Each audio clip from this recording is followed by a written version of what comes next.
We're back with MuscleMonitor.net. I'm Justin Harris, and this is Brad Hall, and we're doing Q&A with clients. And we have a client here that's she'd like you to talk about how you've worked with patients who had an unhealthy relationship with food. I always wondered why my body stored so much water when I first started with you. What is the first mode of attack for a person's body who is in an unhealthy state? Before you can turn your focus to actually training and the goal is for what things must you see before you can turn your focus?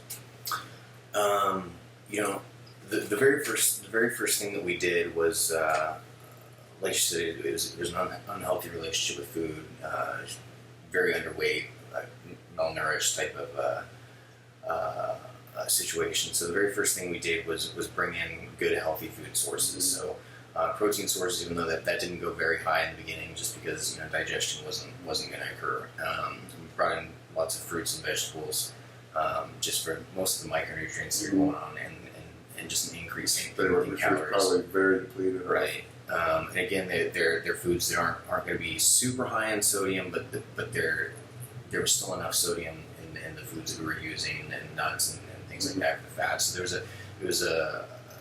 there was plenty of each macronutrient type, and I allowed her to eat as much as she wanted within the range of a meal had to be a certain size, and it had to have those three macronutrients in a certain ratio. And so over time, what we did was build up those calories. And as for the water retention in the beginning, it could have been caused because of just being low sodium, so low sodium for so long, and then going into a diet with just any food is going to have more sodium than you're all about throwing off the charts. Yeah. So I think that could have been a main cause. The other thing is the hormonal changes going through. When someone hasn't been having their menstruation or their menstrual cycle, and estrogen and cortisol, and all those things are out of whack. All things that also affect water. Water is going to do some weird stuff. So that needed to normalize first.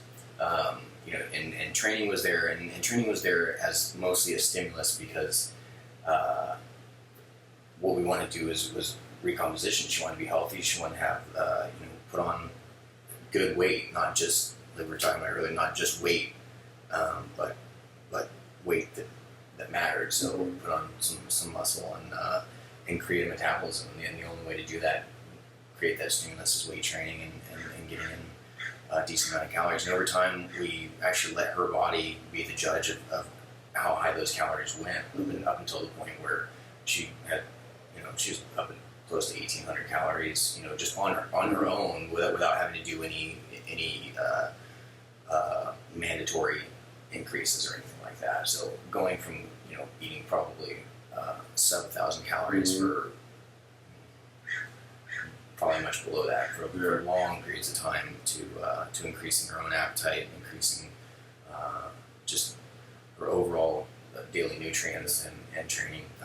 Your body adapts too. I mean, this is a very PC way of looking at it, but your body learns to adapt to extremely low calories. I mean, it will keep itself alive. If you look at places like Ethiopia or Somalia, people eat literally nothing for days, and don't die. And so that's what people don't realize, is that you can really manipulate your metabolism in both directions to where you slow can it down, and that's the biggest thing with nutrition. And so that was the other thing that we did too, and I think may have been surprising is that she didn't get fat.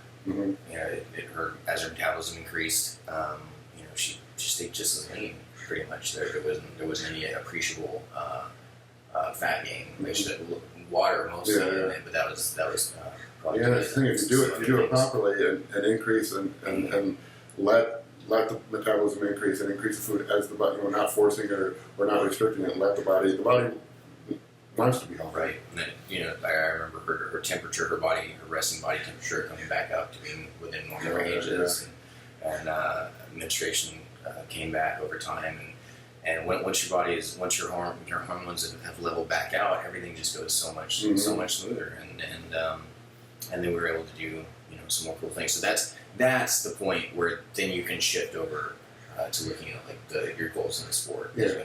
When you've gotten your health back in check, when everything's running optimally, when you're healthy and nothing's dragging behind. Your body's not going to do anything extra. It's not going to hold on to any extra muscle. It's not going to do anything performance wise if you're sick, Yeah, if you're not it's, healthy. you need, yeah, the body wants to have everything in line. It's like driving a car. You know, if the tires are flat, your engine's leaking oil, you don't have enough gas in the tank, and there's no coolant. You're not going Yeah, anywhere. you got to get everything right before you can turn it into a race car.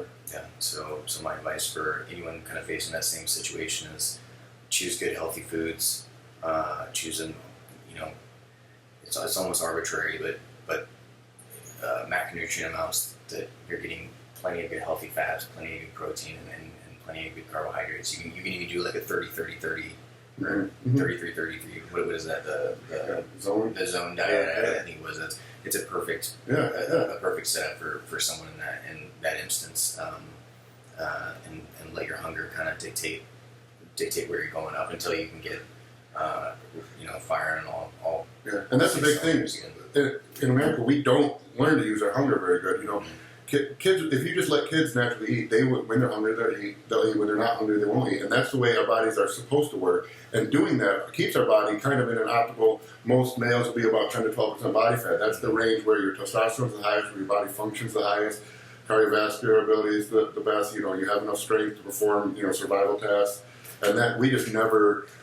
And if you're fueling with good foods, Yeah. We just never that body learn. composition is going to stay pretty good too. We never let our body learn. That's a big thing. Learning to eat when you're hungry, not eating to prevent being hungry, not waiting. Not being hungry but still trying not to eat. Your body has a built-in guide that, obviously for contest dieting you have to override that. But for most of the year, your body has a built-in guide that will keep you relatively lean, put you in the position to gain muscle the best, put you in the position to be healthy and active. So I hope that answered that question, and maybe can help someone out who's in that same situation.